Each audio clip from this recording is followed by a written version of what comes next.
Hey guys, it's Sarah from Snacks and Crafts. Today we're going to be going over some lab results. I have this health screening opportunity at my place of work. I did it last year, so I have last year's test results and then I have this year's test results. And then we're going to compare. So last year in 2019, it would have been this month, or it would have been, it was either June, July, or August. Does it say the day? I think it says the day. These values are from yesterday, but the 2019 results, they were definitely late summer, so about the same time.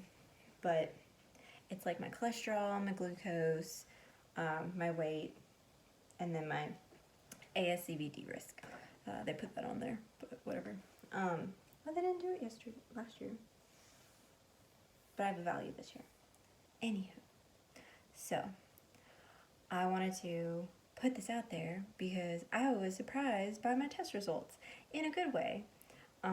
Because I have been doing keto, low carb, whatever you want to call it, since I've been doing predominantly that since, when did we get married? 2019. It says since November 2018. So November 2018 is when we really started, because it was, well, no, it had to have been, Uncle, what are you eating? Stop it. What you chewing on? I don't.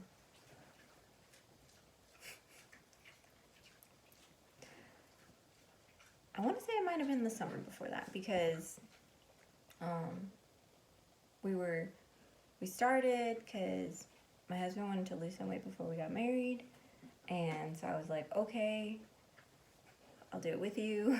And he liked it. He lost the weight. He's back eating however he wants, but I still cook predominantly low carb for the both of us. I'll make him some regular stuff like pasta and whatever. But anyway, into the test results. So by these 2019 values, I would have been doing keto, low carb, like tracking stuff for about a year, or close to a year. And it wasn't perfect because I definitely ate whatever I wanted if I just felt like it, or if it was the weekend and I didn't care, or if it was a holiday and I didn't try to like accommodate for it, or if I didn't plan, like if we went out of town and I just didn't plan ahead, I just ate whatever. So I had more off-plan days for these lab values than between the next year. So the 2019 values for total cholesterol, 228. Desirable, you want that number less than 200. So that in 2019, it was 228. In 2020, it's 179.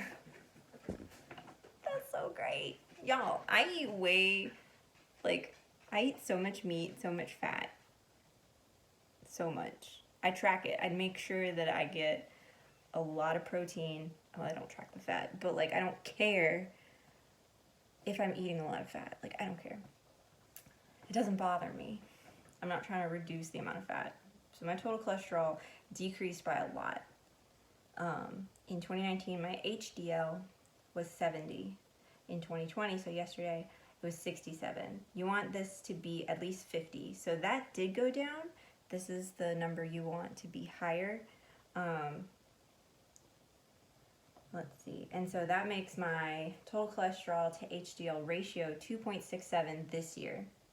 In 2019, it was 3.26. So that went down. You want that ratio to be 4.5 or less, that cholesterol ratio, according to this. So I'm still good. Let's see, my LDL last year was 140. This year, 102. You want this to be under 100. So this is the only lab value based on these desirable limits and normal ranges. That's the only one that's elevated, but it is decreased by 38 points. Let's see, triglycerides last year was 94, this year's 52. You want that to be under 150. And that's the one number that people like really freak out about. It's like your total cholesterol and your triglycerides. Mine decreased. Okay, and here's another one, glucose. So last year I fasted. I made sure to fast. I don't even think I had water. And so my glucose last year was 65, which I was surprised I didn't feel bad, because usually when I'm below 70, I do not feel good. But I felt fine that day, and then I ate right after I had the test. This year, I didn't fast. I wasn't even in an intermittent fasting window. I was just like, you know what? I woke up, I wanted some coffee, I wanted breakfast. So I ate some tuna with some cheese crackers, and I think I had like a keto dessert that I make. So I definitely was not fasting. I ate within 2 hours of this blood work, and my glucose was 89. And that's awesome. Let's see. And then blood pressure. I was also surprised by this. You want your blood pressure, the glucose, if you're fasting and you're not diabetic, they really want your glucose to be under 140. If it's more than that and you're fasting, that's when they start getting concerned that you might be like pre-diabetic and stuff. Blood pressure, the goal is less than 120 over 80. So the top number, bottom number. Last year, my numbers were 125 over 77. This year, 116 over 73. Okay. Waist circumference. On this it says you want to be 35 inches or under, and that's just like your abdominal. She measured where my belly button is. She said like put the tape on your belly button and spin around, because she couldn't like come that close to me. And so she measured that value. And so I don't know if that's where they measured me. I think that's where they measured me last year. So it's whether or not that's like my actual waist, because I think you're supposed to be, well, no, I guess your belly button would work. I don't know. I measured like the widest part of me, which is a little below my belly button. Anyway, last year was 33 inches. This year, 32.5 inches. So I lost half an inch. I might have been sucking it in. I don't know. I think I just not naturally, but like when I'm just standing there, I'm like sucking it in. So if you want to celebrate that half-inch loss, you can, but I don't really care. My clothes definitely fit looser. I don't know if they fit half an inch looser, but there it is. My height, for some reason they put 64 inches as my height. I am 63.5 and a half inches. I'm 5'3.5". So my husband was like, you got shorter. No, I didn't. Because they ask you how tall you are. They didn't measure me. They were like, how tall are you? And I was like, 5'3.5". That girl put 5'4". Last year when they weighed me, I was 147, which at the time was really good because I was heavier before. Yesterday when they weighed me, I was 142, which again, right now is really good. And in my lifespan, for me, this is a good size to be at. This is a good size. I was a little sad by that number, and I need to get over it because a few weeks ago I was 137, and I was just like, yeah. But whatever. Get over it, Sarah. You're lower. You're less than you were a year ago, and that's what counts. BMI, because my height was goofed last year, but according to my 5'4" height and my 147-pound weight of last year, my BMI was 25.2. 25 and up is considered overweight, and then there's like different levels of obesity up certain numbers. Anything under 25 is considered normal weight, and I believe it's 18 to 24.9 is normal weight. If your BMI is less than 18, you're considered underweight. So the weight range for my height, I believe, is 114 to 142. 114 pounds to 142 pounds. So as long as I'm less than 142 pounds, I'm of a healthy BMI. Take that with what you will for what BMI represents, calculates, because it doesn't take into account like folks with like heavy muscle. Granted, I do not consider myself someone with a large amount of muscle. Like, oh man, I'm just throwing off the curve. I'm not throwing off the curve. My number is probably very accurate. I carry a little bit of weight around my midsection, a little bit of my arms, but like less. Like look at this. This shirts used to fit me like all the way, and now I got a little bit of space. Not this shirt. The shirt's new. My friend made it for me. Well, for us, it was her bachelorette. We were at her bachelorette party. We were her crew because we're from Louisiana. Anyway, I love the shirt. It's so soft. And so, with all this information, my ASCVD risk is 0.2%, and that is the percent. The ASCVD score predicts my overall risk of experiencing an initial cardiovascular event over the next 10 years.